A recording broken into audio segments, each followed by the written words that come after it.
And he's loose again. Edwards off the running. Punched it back down to Edwards. They hand it off to Johnson. Boise State has won. Right now. And they take a downfield shot. And the catch is made. It's Vernon Williams. Still sitting free. Touchdown.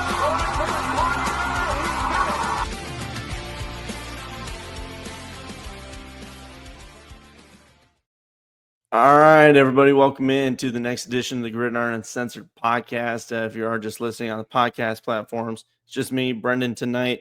But hey, we're right in it. We're still talking, season previews in the ACC, and Virginia, you are up. We like to look back before we go forward, and Virginia talking about 2024. You guys obviously know, but any fan that's watching that's not, Virginia fan, just checking out the show or even scouting for your other team like old Connor Stallion, that's what we're doing. So looking at 2024 real quick, started off pretty strong. You got those 4 wins, even though you lost to Maryland. And if it seemed like a bowl game was at least within grasp, like it was right there for the taking. But then things just fell apart. Louisville, Clemson, North Carolina. You got the win against Pitt, and you just needed to find one more, but could not do it. So just another tough season for Tony Elliott. And, it's kind of just been the story of his tenure there. But last year, you got new coordinators in. This is the second year of new coordinators, portal class, all this stuff. We're going to talk about it. And, look at the offense, defense, and see what kind of players that I'm seeing. So you, again, Virginia fans, let us know in the comments, what are you most optimistic about? What did we maybe miss? Again, we covered the entire FBS. So sometimes we might miss something. 3 dads got dad brain and, just honestly fucking tired at times. So apologies in advance if something, gets missed. Either way, hit us in the comments there on YouTube or on, Twitter, X, whatever. Let's go ahead and get into it and look at some of the numbers. Returning production is actually pretty solid at 63% returning it, and that's, all from Bill Conley. SP plus 79th in the nation when it comes to, what the team looks like, the difficulty, I guess, of the team, how hard it might be to beat them. And they come in at 79th. Again, these are all, from Bill Conley, they're old stats baked in, but it's got, last year's numbers, recruiting numbers, trajectories, that kind of stuff. And it'll phase out as, new data gets plugged in. So looking at this season and what you have returning, it's not bad, but you got to have good returning production too. It can't just be returning production. I throw Oklahoma State under the bus every time I say it because last year they were at the top of the list and then they fumbled the bag completely. So coaching wise, that's where we're starting off. Tony Elliott's still there. Second year in the coordinators. What did he change? What's going on? Well, there's going to be a front office from what I've been reading. Is they're trying to get some semblance of like an NFL type style front office that can focus on the NIL, general manager type stuff, people that can focus on other personnel things, while Elliott is mainly focused on just coaching and then doing recruiting, the standard recruiting. And some people, I think it'll work I think it'll work well for some, because some people, they've got just the way they are, they can have unlimited bandwidth and they can do all these different things. I mean, some people just can't do it. Hey, it's too damn much. I need to focus on coaching football. That is what I am, a football coach. Let me recruit the young guys, get them out of high school, build the depth there, while other people focus on this new world of NIL and transfer portal. It's not really a new world anymore, but in the grand scheme of college football, it still is. So it'll be interesting to see. I like Tony. I feel like he's getting the appropriate amount of rope. To, hey, we're gonna give you some time here. We're gonna let you figure this thing out, because we like what you're doing with the culture here. We like that type of stuff, but it's just not showing on the field. Well, maybe this year it will. if he's able to just focus on what he's doing. Talking about the portal wise, it's a pretty nice class. And this I looked at it yesterday, and looked at it again today, just double checking, seeing just kind of diving into this class. 24th and 31 incoming, and you lose 23. And looking at it, yeah, you took some hits, but it did not feel as bad as some of the other teams that we've seen that the portal really impacted them, and what they brought in didn't really replicate what they lost. Well, for Virginia, I feel different on it. I feel like they got enough to be dangerous with their portal class, and that's not even talking about the organic players from the team and from recruiting. So again, 24th class, 31 in, 23 out. Chandler Morris, obviously the biggest name when you're talking about trying to move the football and having a veteran starter. I always talk about four things to me that push for a contender, whether that be for the conference or for a national title. And it's good returning production, veteran starter, schedule, and your continuity of staff. And that's something that at least Virginia has. They've got the veteran quarterback. They've got the continuity of staff. They have returning production. Some of it's good. Some of it, it's guys that have just been there and you're hoping they take a jump. And we'll talk about schedule later. But I'm not saying they're a contender, but it's just things. Those are things that I look at when I'm judging these teams and just kind of get an idea of what we're dealing with. So let's go ahead and move on. We'll talk about offense and some of the players that these guys have brought in. Looking at Virginia and what they've been dealing with the last couple of years. They had a tough loss against Louisville. That was a 1-score game. 2023, you had a couple of games like that as well. There were 1-score. James Madison, NC State. So those are all tough losses that you're dealing with in that 1-score category. So what can get you over that hump? Well, unfortunately, you guys did bring in a really awesome offensive lineman, but I say unfortunately, he got injured. Okay, Monroe Mills is the gentleman I'm talking about, coming over from Louisville, and sounds like he tore his ACL and he will be out for the entire season. Really unfortunate loss because he was going to be a huge piece to this team, but he's not the only guy that you brought in. Who else can step up? Tyshawn Watt is a guy that coming over from JMU that might jump in. Wigginton coming over from Illinois, Big Ten caliber. More guys coming in. Brady Wilson from UAB. So you've got bodies that are there that maybe can step in and be something to help get the ball moving. Thomas also for Arkansas State, Kentucky. Unamba. I want to make sure I said that one right. So plenty of offensive line work. It just depends on how it will gel. Steenlaw, left. That's another hard hit. So really, it's a concern for me, the offensive line, just because there's going to be new pieces, and the big guy that you brought in is hurt. So that big name anchor that you can trust, not there. Who steps in? It'll be interesting to see from the outside looking in. Let us know what you feel on the offensive line. The running back, you've got good players.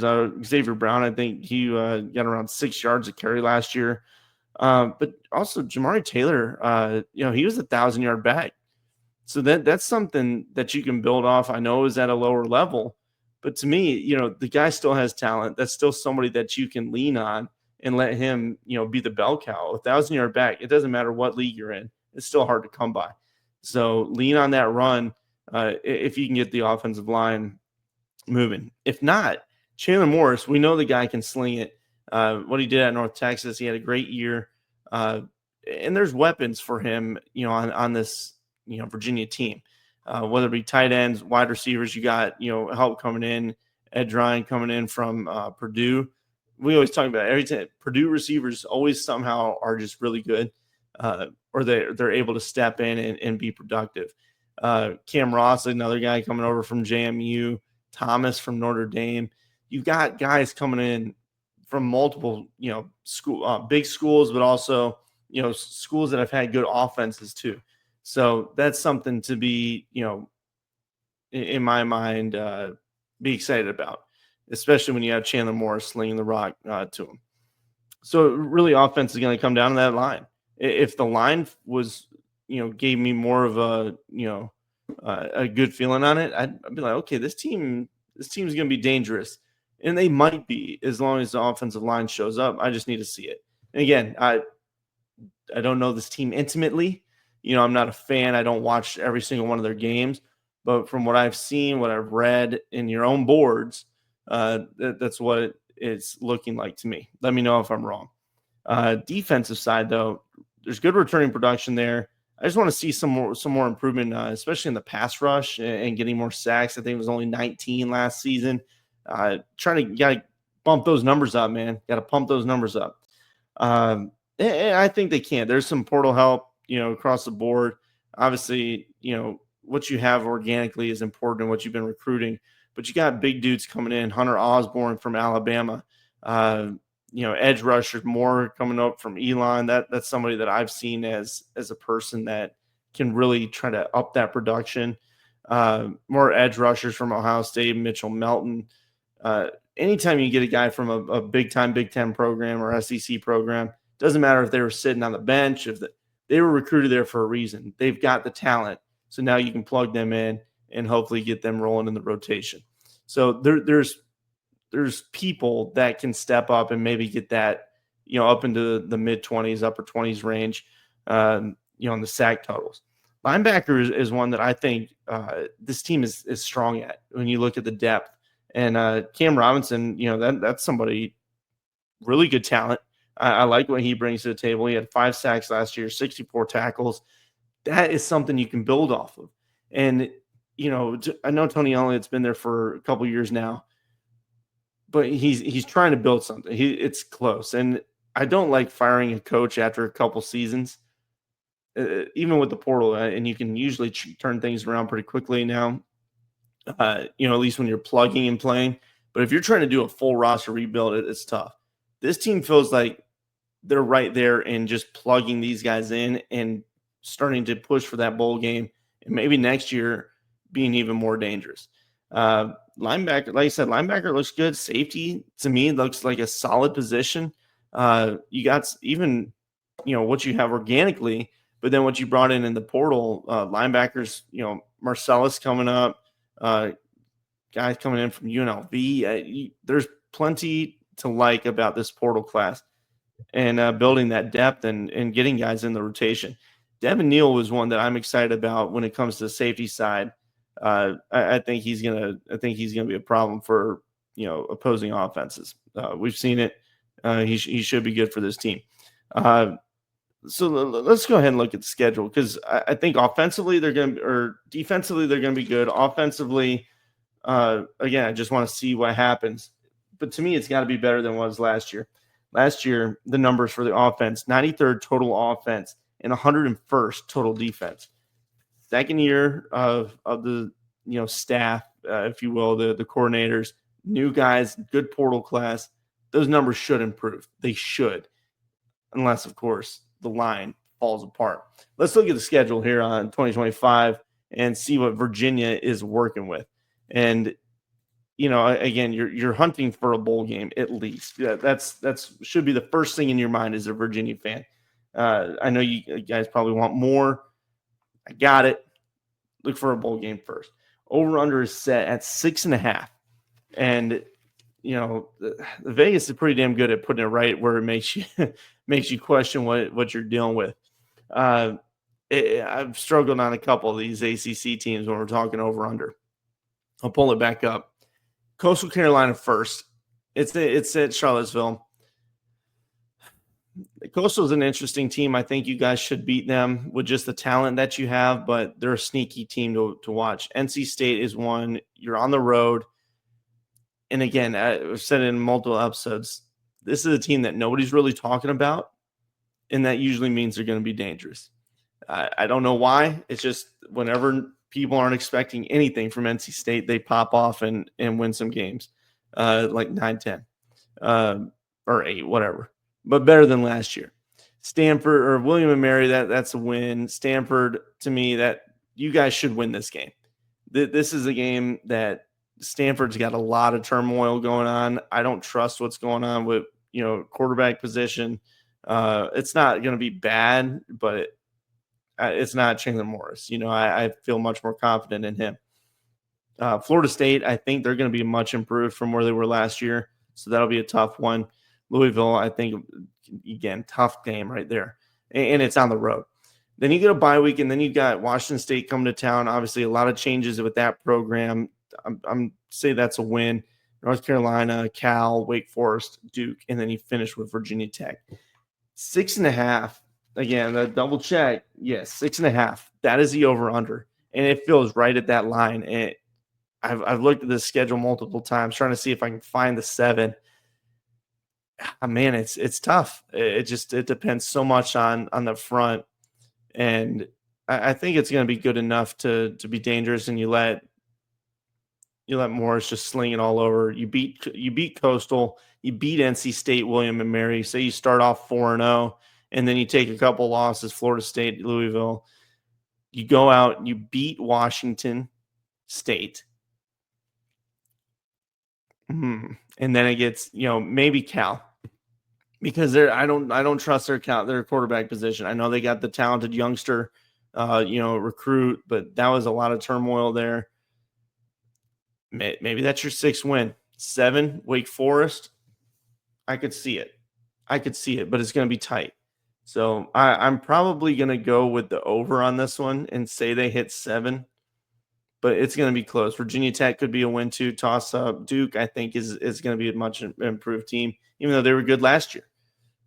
So that's where I'm looking at. Let me know what you guys think. I'll put this picture away. Sometimes I forget. It's going to be tough. I just need to see it before I can fully believe. But if Tony Elliott's got his full attention on this, he doesn't have to worry about the other BS and trying to keep the team together. The offensive line gels, and you give Chandler Morris time to sling this thing. It's going to be a dangerous offense, I think. And again, what we say, it was 93rd in the country last year. Even if you're in the 50s, in the 60s, I mean that's a couple of extra wins in my opinion, right there. And defense stepping up too. So this could be a total turnaround for this team. I just need to see it. But I think 7's definitely possible enough for me to say, I guess I'll take the over. Let me know what you guys think. Let me know what I'm missing. Do you feel more confident in the offensive line than I do? Holler at me in the comments. And if you like it, please subscribe, share, send it out to your buddies. I want to hear their thoughts and, pretty responsive on any of the socials. So we appreciate your time. We hope you guys have a great night or day whenever you listen to it. And we'll see you around. Take care.